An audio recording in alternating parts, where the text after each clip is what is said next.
my name is Emily Kelly and my PowerPoint presentation is called The Cost of Progress. I'm focusing on transgender female athletes competing against biological females. What are the current regulations on this topic? So for middle and high school, it varies state to state. Some high schools and middle schools require either a hormone treatment for 12 months or a surgical treatment, where some schools and states don't require any treatment of any kind. If the student identifies as female, they can play on the female team. If the student identifies as male, they can play on the male team. College and NCAA level, so post-puberty, the requirement is for transgender female athletes to go through 12 months of hormonal therapy or 12 months of surgery and keep their testosterone levels between 10 nanomoles per liter during that 12 months and during competition. So you will see that I put effective March 1st under the Olympic level that they were lowering the level of testosterone down from 10 to 5. So now I recently found out just the other day that they are going back to the 10 nanomoles for the 2020 Tokyo Olympic Games, and the reason is that we are so close to the competition that it's unfair to transgender athletes that have already been training for the games. So as of now, for 2020 Tokyo Olympics, transgender athletes only have to have a testosterone levels beneath 10 nanomoles per liter. The next games is when they're going to be making effective the 5 nanomoles per liter regulation. All right, so what does science tell us? We know, and it's obvious with our eyes, it's obvious with the rankings and the times, that there's a difference between biological males and biological females. For a long time, it was where did that difference come from and how, what is that advantage coming from? And it's from testosterone. So science tells us, and there wasn't a lot of science when NCAA and other sports systems were making regulations when transgenders started to really come out into the sports world. There wasn't a lot of scientific evidence that supported that statement that testosterone affects athletic ability. Since then, there is that evidence, and it's actually starting to grow, and we're getting more and more studies coming in showing the impact of testosterone on athletics, male or female. So what it tells us is that testosterone is greatly improves endurance, muscle mass, lean muscle. It increases the size of the muscle. It decreases your fat mass, muscle recovery, muscle power. There's just at the bone density, the athletic build of a biological male versus a biological female is an obvious one. There's a lot of benefits that come for a biologically male athlete. A biological female has between 1.12 and 1.79 nanomoles of testosterone per liter, where men have between 7.7 and 29.4 nanomoles per liter. There's a big gap in the level of testosterone between biological females and biological males.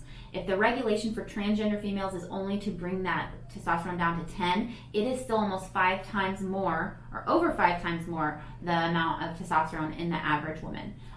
So they are going to retain a lot of those benefits that the added testosterone leaves in their system. Now, an interesting study done by the Journal of Medical Ethics concluded, and I think this is so interesting, that for an average healthy male subject, so not transgender, just a male subject, when they lowered and suppressed their testosterone levels below the 10 nanomoles per liter, they retained all of their muscle mass and their muscle strength. So suppressing, and our muscles have muscle memory is what the journal article continues to go on. So even with proper training, you can get back that muscle strength and muscle memory even with lower levels of testosterone. So there is that competitive advantage despite what the progressives are saying, that they are turning a blind eye to this information, and it's really countering all of the promotions that they have said in the past that there's no difference, that transgender females actually have it worse than biological females. That is not the case. As far as competing on the track or whatever sport they're doing, that added testosterone leads to a huge competitive advantage in transgender females over biological females. And what is the cost to females? The cost is scholarships, confidence, opportunity, recognition, competitive edge, identity. There are so many things on the line for biological females, and we're starting to see biological females come out and tell the world that this is how they feel. Unfortunately, because the progressives are so loud with their agenda, they are criminalizing these females and making it sound like they're transphobic, that they are just against progress, they are against these females, that they're anti-feminist. All these things are being thrown around, but really what these females are trying to do is protect the sanctity of female sports, keep it fair. It is hard to convince a biological female that it's worthwhile to compete when the rankings can be skewed so greatly by throwing in even 1 or 2 transgender athletes into their district, into their team. And the opportunities that they have been working so hard for, it might not even matter when the athletic advantage is to someone else on the team that really should not be on the team. So the opposition, they say that this is a matter of inclusion, respecting identity, diversity. They, again, even though science is showing us otherwise, they come out and say that there is no biological advantage of transgender females over female athletes. They also try and throw this as a feminist movement, and I don't think a lot of females are catching on. I think they want us to. I think that they are hoping that we will, but this isn't a matter of feminist protection here. I think, in fact, it's the other way around. Being a true feminist would be protecting the biological female's right to be recognized and to have opportunity in the world of sports. They also try to throw Title IX into this, which it goes, no person in the United States shall, on the basis of sex, be excluded from participation in, be denied the benefits of, or be subject to discrimination under any education program or activity receiving federal financial assistance. So right now, Title IX does not cover transgender. It covers sex, but it's so gray, it's not very specific on the wording with transgender rights. And even if it was, I think that this isn't a matter of discrimination. I am personally not against transgenders in the slightest. I have transgender friends. I respect the transgender community. What this is a matter of is protecting biological females' right to compete and have opportunities and not have those opportunities taken from them. So what is the effect on sports? This is really why we're here. Scholarships, game attendance, transition players re-entering college sports, public opinion, and paying players. So right here is Gabby Ludwig. She's the really tall one in the photo, and she competed 30 years prior at Nassau Community College as Robert Ludwig.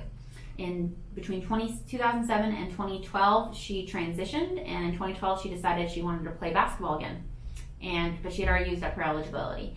And she had to legally transition on her birth certificate to female, which she really didn't want to do, but she did so that she could compete in sports. So she transitioned on her birth certificate, and she was able to earn back her eligibility. And now she has another 5 years that she can play at Mission College in California, which is where she's at. Gabby Ludwig is 6'8", or was 6'8", and after transition she is 6'6", and she says that is the effect of transitioning, but she is also in this photo 52, I believe. So it might be an age thing as well. But it's fun fact that even at 6'6", 98.5% of male Americans are still shorter than her. So fully transitioned, she plays basketball, a sport that I would say undeniably is affected by height, and if you have height to your advantage, that's why we see NBA players that are on average really tall, because it does help you with the sport. So Gabby does have an advantage on the court, and progressives refuse to see that, refuse to acknowledge it, and claim that there is really no advantage there. Game attendance. There are a lot of females in sports now that are not in support of transitioned females competing alongside them, taking opportunity. So we have biological females that are in sports, their families, their friends, that we're at the very beginning stages of seeing transgender females compete. I believe that this will continue to become a trend, and we will see more and more. And we don't need half the team to be transgender for it to affect biological females. 1 or 2 transgender athletes, transgender female athletes in a district or on a team can greatly affect a biological female's opportunity to get scouted for a college, to get a scholarship, to get recognition, can lower their confidence because they know they're competing against someone they can't win. So the numbers don't have to be, or the ratios don't have to be large for it to affect females. So I think that as we do see the rise in transgender athletes, there's going to be more and more outrage from the public that support biological females' right to compete in a fair sport.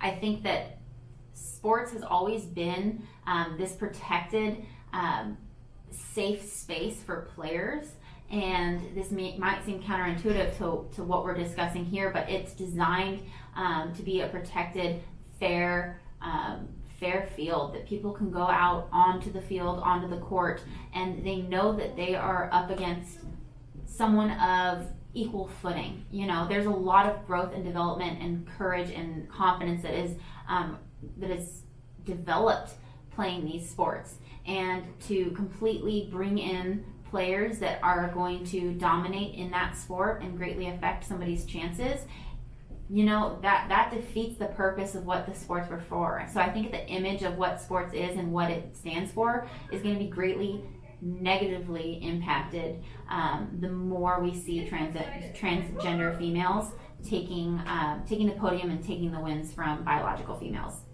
So to tie this into one of our other subjects that we've gone through in class, paying players. Well, female sports has not been known to bring in a whole bunch of money already, but I can totally see that this might be this might affect transgender athletes, athletes that are male that aren't competing well and they aren't getting recognition, or they're not getting sponsored enough. They might transition to female. You know, there's an off chance, but you know, there are people that decide to exploit the system, and they can transition, and they have much more of a competitive advantage in the female sports, so their sponsorships are going to be better potentially, right? Or the school might be able to pay them more. So it's almost in a way persuading them, I guess. It could be just one more reason for them to transition if we add paying players to the mix, into the conversation. So the hard truth: biological females should have a safe, equal place to play. Transgender females should compete on male teams. The hard truth is that testosterone makes a huge difference on a player's ability and athletic skills and their body. So with that said, it is my fight to say that biological females should have a protected class for sports, and that transgender females should, in the name of females, play on the male sports teams and take those wins and show us females proud. But it shouldn't be in their spirit to take opportunity from biological females by playing against them when they know they have the clear advantage, when science tells us that they have the clear advantage.